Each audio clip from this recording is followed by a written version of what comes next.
Now, Iran's supreme leader, Ayatollah Ali Khamenei, delivered a pretty defiant address to the nation, marking 40 days of the deaths of the Iranian military commanders and scientists who were killed or assassinated during the recent 12-day-long war with the State of Israel.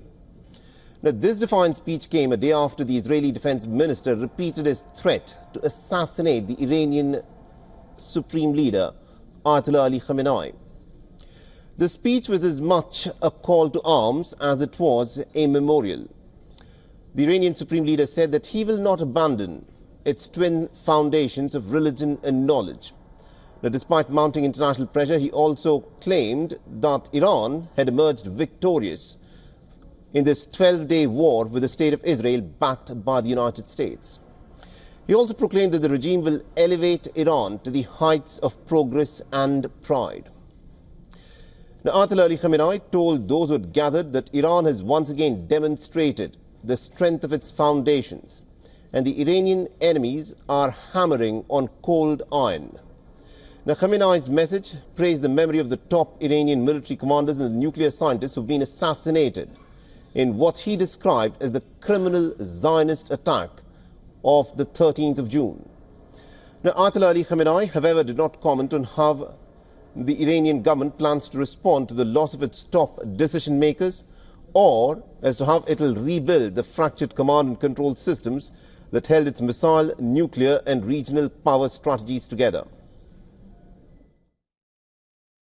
What they present as nuclear, enrichment and human rights are just excuses. The real story is something else, and the Iranian nation, God willing, will not abandon their religion and knowledge. The Islamic Republic and the Iranian nation showed the world their strength, determination, willpower, resilience and resourcefulness.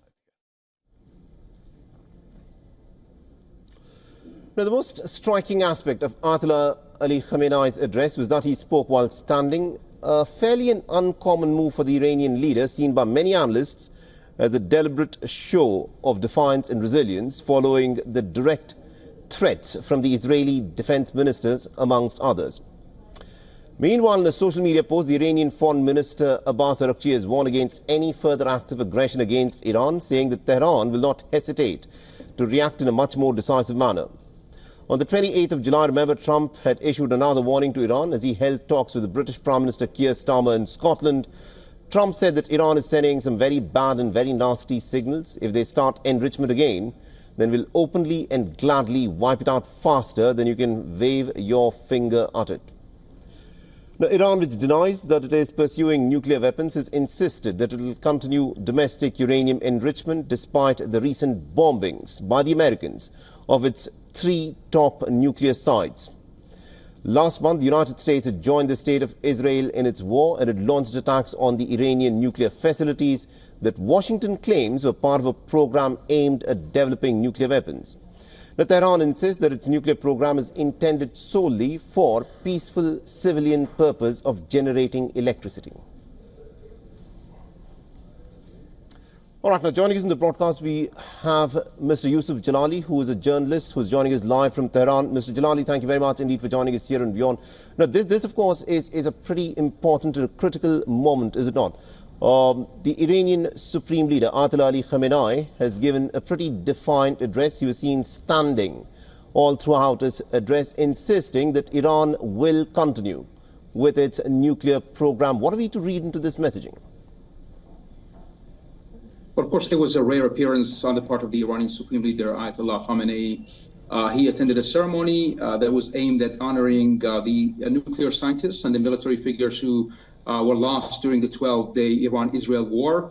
And the interesting part of it is that he delivered his speech all while standing all along for 10 minutes. What's so important about it? At age 86, he's an elderly man. He usually, and often over the past years, he has been delivering his speeches while seated, and of course, even taking and holding some notes, paper, handwritten notes in his hand. But this time around, he was standing all along with no notes to read from. And this is symbolic. He tries to exude confidence after the 12-day war with Israel. Israel. He tries to tell the Iranian public that the country is resilient, is surviving those attacks by Israel and by the United States. And also at the same time, he tries to send similar messages to the Iranian adversaries. He is trying to tell the Israelis that he has survived those attacks, and he has survived the threats issued lately and most recently by Israeli officials, including Israel Katz, the Israeli defense minister, who explicitly threatened to target the Iranian supreme leader on July 27th, when Israel Katz said that if the Iranian supreme leader continues to threaten the Israelis, then Israel's quote-unquote long arm will reach Tehran and the Ayatollah personally. So he tries to say that Iran has survived those attacks and is ready to confront any future threats. And his verbal message is also defiant.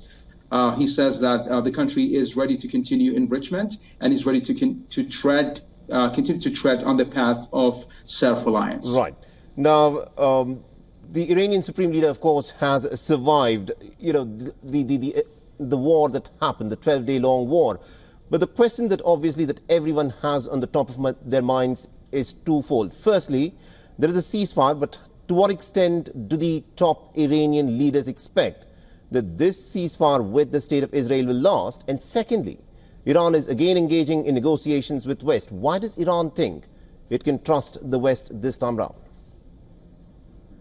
Well, there's no trust. The Europeans are insisting that the time frame of the nuclear deal, which is set to expire on October 18th to be exact, and the snapback mechanism to be extended. This is not good for Iran, as Iran is waiting for the expiration, the expiry of the snapback mechanism to have leverage on the table during any future negotiations with the West, including with the United States.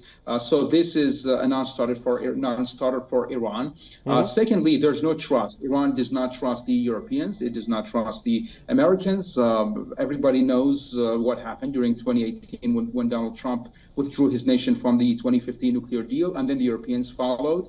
They jumped on the wagon. They joined the United States sanctions against Iran. So there's no trust. But Iran believes that diplomacy can buy the Islamic Republic some time to continue to develop its nuclear enrichment, as we heard from the Iranian foreign minister, who said that Iran reserves the right and the Islamic Republic believes that it has the right to enrich uranium, not just for peaceful purposes like energy generation, but also for running and fueling some reactors that produce radioisotopes that is vital for producing some pharmaceuticals needed for the country and for the Iranian nation.